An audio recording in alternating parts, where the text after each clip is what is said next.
But if you're going to go in front of a camera, and in Jake Tapper's case, sit in front of millions of people, you got to understand your audience. You got to understand that there's people in that audience that are going to be sensitive to things that you aren't sensitive to. And so you just watch what you say. And if you offend somebody and it hurts their feelings, just say sorry. It's not that hard. Here's what I want to talk about.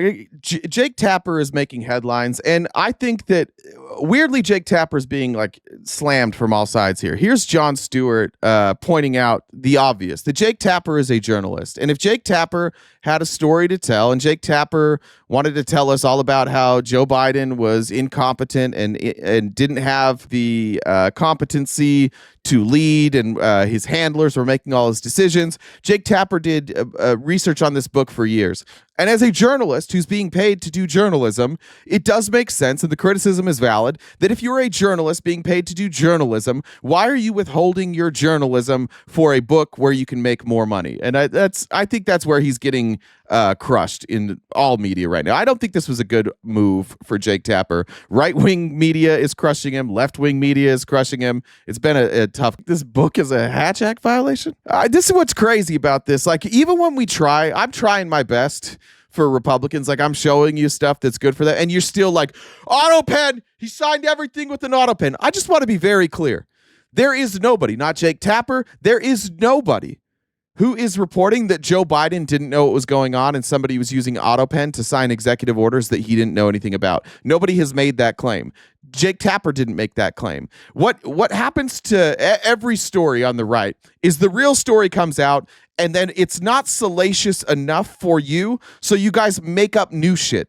The story of Joe Biden using AutoPen and not knowing what he's signing legitimately just comes from Trump. He just said it. I don't know if somebody told Trump first or if it was his idea, but that's just a thing people have said. I've looked for this. I was using Perplexity this morning. I was saying, are there parts of Jake Tapper's book that confirm that Joe Biden didn't know about the executive orders that he was signing? I would guess. I haven't read the book yet. I just ordered it this morning. I'm going to listen to it. I haven't listened to it yet. I'm going to guess that when I go through that book, there's not going to be any evidence of what Republicans are saying now. But that's how easily manipulated you are. Just like, let's just get to the truth here. Double standards. We don't have a double standard. This is great. Like, CNN regularly reported on Joe Biden's cognitive decline. In fact, if you remember, there were a lot of people on the left who were upset with CNN leading up to the election because they felt like CNN was willing to make a big story about Joe Biden's mental health, but they wouldn't cover important stories, or they wouldn't cover Trump's mental health in the same way. This is the hard part about running against somebody like Trump, who has unlimited scandals and whose audience has already decided that there is no scandal that matters. When you're running against somebody like that, your scandals matter because you have tried to avoid them and you've addressed scandals when they come up. The other side never addresses a single scandal. You guys just move on. And so that's the trouble here. We're still back talking about Joe Biden's cognitive decline. We're still not talking about Donald Trump's. In fact, Donald Trump, every time he stands up in front of a microphone and says, I aced a cognitive test, you guys ignore the fact that the reason he's taking that test is because he shows signs of dementia. And so they're consistently testing. He has declined cognitively to a point where they are testing all the time whether or not he has dementia. Now, Joe Biden never diagnosed with it. All we know is that basically from what I can gather from Jake Tapper's book, and again, I haven't read it. I doubt any of you have read it either. But what I can gather is that there were people around Joe Biden who actively tried to keep him away from microphones. Now, what does that mean? Does that mean that he can't speak? No, because we watched him on microphones. We watched him speak. We watched him speak without a teleprompter. Was it good? No. Was he clear with his sentences? Did it take him a while to get to the point? Yeah, sure. But it's not like he literally wasn't in front of a microphone. But every time he went out in front of a microphone, Republicans would just ream him. Every time he stuttered, it was like, oh, look, he's losing it. Oh, look, he said the wrong word. Oh, look, his sentence didn't make sense. And you never apply that logic to Donald Trump. The difference between us and you is we covered it. Like, CNN covered it. it. MSNBC covered it. Fox News only covered it. But CNN and MSNBC have also covered the cognitive, what do we call them, screw-ups of Donald Trump. Fox doesn't cover those. OAN doesn't cover those. Newsmax doesn't cover those. It's ironic that the very thing that you accuse CNN and MSNBC of doing, you guys don't do, but they do. We don't live in the same reality. This book about Joe Biden's cognitive decline is written by a liberal who works for CNN. Where's the book about Donald Trump, critical of Donald Trump, that came from a Fox News host or an OAN host? It doesn't happen. And frankly, like I've got some criticisms of Jake Tapper, but I appreciate it. This isn't something that's going to win him friends at CNN. It's not going to win him friends with the people that he votes for. It's not great for Jake Tapper, and he wrote it anyways. We'll see how good the book is. I haven't read it. I do want to show, though, something that I thought struck me as odd, and the reason why now I'm questioning Jake Tapper a little bit. This was him on with, I forget this guy's name. I always forget his name. We've used his clips before. Listen to this clip. My son is now 15 years old, and he's a gamer. He's a football fan. He's starting linebacker on his varsity football team. The Democratic Party has no way of communicating with him. They have no entree into his world. And in fact, it's interesting. I went on a left-leaning podcast that shall remain nameless, and we were talking about my kids because I think they were both people without kids. And they asked me about my son, and I said he was, he's a football player and he wants to be a policeman. And their joke was about my 15-year-old son. Oh, how does he feel about minorities? Like the idea that he wants to be a policeman, therefore he's racist, my son. And that was the big laugh. And then I got dragged in the comments and all that stuff. And I thought to myself, this is why you fuckers are losing elections. 100%. Like my football playing son, who has no political. All right, we can stop it there. I didn't really have any doubts that was true. The problem that I have now is I decided to go find that clip, and I've got a few issues with Jake Tapper. Number one, he said it was a left-leaning podcast, and number two, he said this is why Democrats are losing elections. The podcast that he went on is called, and it was hard to find because he won't ever mention it. He says I'm not going to mention it. It's called How Long Gone. I found the YouTube version so we can see it. You can see, not a big channel, almost 2,100 subscribers. This podcast has 994 views. And I went and I'm like, shit, I'm going to have to listen to this whole podcast. But somebody, whoever this is, shout out to them, the bleh, said 42010 for those who were wondering. He understood the assignment. And so this is the section of the podcast that Jake Tapper's talking about. Now, one other thing. If you go and you look through their episodes, they are not a political podcast. In fact, they mostly cover like music and comedy and like pop culture. This isn't even a political podcast. But remember what he said.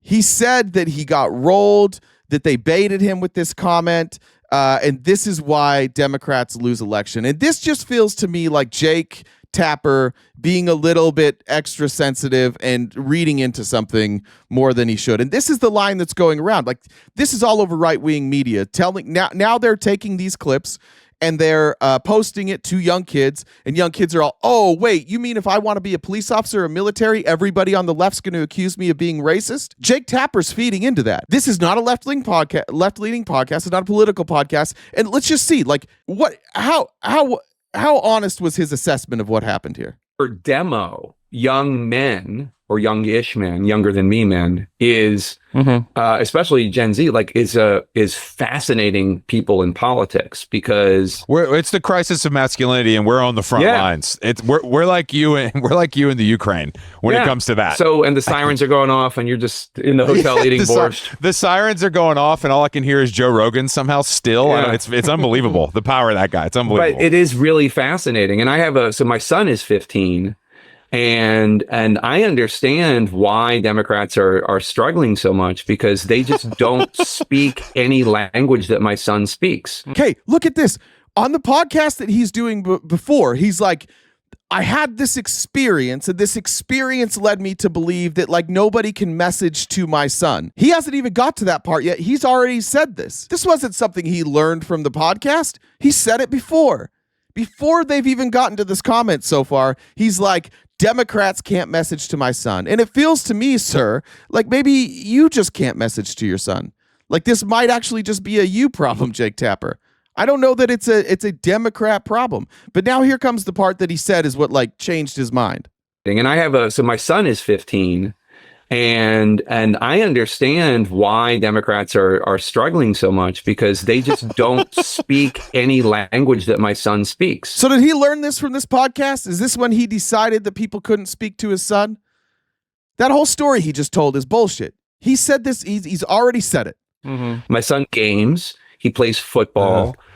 He likes police. He is just not the band, the institution. No, not the band. I don't think he knows what the band is. My I don't son think he has any likes idea who police. Sting or, no, police, cops. He likes cops, not the TV show. Like he thinks they're cool. Like I don't understand. Like what about a cop? He said he likes the military. He likes police. I don't know. Whoa. How does he feel about minorities? He's pro, but I mean, I think the thing is, it's crazy. Like a fair question, honestly, fair question to ask. Given white nationalists' stated goal over the last 100 years of infiltrating the police department, fair question. Kind of funny too, a little bit funny. But Jake Tapper, who already came in with this opinion, is saying this is what flipped him. Also, but this might be something, because I guess he's Gen Z if he's 15. I think he might. Maybe that's alpha. Maybe that might be even younger. So whatever he is, they've already abandoned that point. He was so incensed by this, and he is so incensed that he said, "This is why you motherfuckers lost. You motherfuckers, the How Long Gone podcast that made one kind of silly joke about police. This is why I'm having a hard time with Jake Tapper right now." Jake Tapper seems like he's doing that thing that old white dudes do when they get to that age. They just start being offended by everything, and they can't take any real criticism, and they can't look at things through a lens that's different than their own. That's what this feels like to me. That stuff isn't even just discussed as much as it was when I was a kid. Right. Like, no, definitely not. His friend group is mixed, and like they don't even give each other shit for it or anything like that. I mean, it's just right. They're I see what you mean. Yeah, there's no. But I mean, is he pretty like? Does he think you're cool, or does he think you're a freak on TV? And here's the other part that's kind of wild to me. I've actually heard this from a good friend of mine who has teenage kids, and he said kind of the same thing. He's like, we focus too much on identity politics, which I agree with. And he said, like, my kids are in high school, and like they don't really do the like politically correct stuff.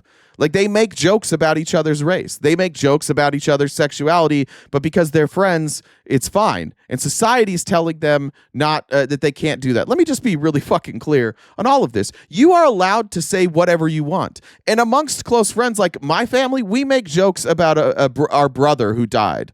Like we all have dark senses of humor, and we make jokes about stuff like that. We make dark jokes in my family. What you then can't do is take those dark jokes into public, because one, people don't know who you are. They don't understand the context. And what Republicans seem to be upset about is the fact that they can't say like their insensitive jokes to anybody, that like anybody would have the audacity to be offended by something. That's the main thing. But you can have these. This isn't a good argument against the DNC, because the RNC cancels speech all the time. Right now, Donald Trump is in an all-out war with universities trying to cancel their speech, trying to say that you can't say certain things. They're trying to force religion into schools. This is why I'm a little upset with Jake Tapper.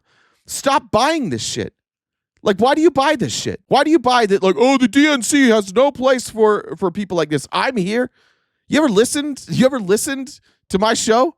A friend of mine sent me a clip from Norm Macdonald this morning. He's like, this could never be on TV today. Yeah, it could. Cancel culture's like mostly made up. Mostly. People think that cancel culture is a bigger thing than it is. If you go on TV and you say something that you meant to be funny and most of the people don't laugh, sorry, you took a risk. Sometimes you take a risk saying something and it backfires, and you have to own it. The real problem we have is like we have a lack of accountability culture. You know who doesn't get canceled? Just people who are like, my bad. I'll be better next time. My bad. Yeah, that was that. I shouldn't have said it like that. My bad. I've been called out doing that.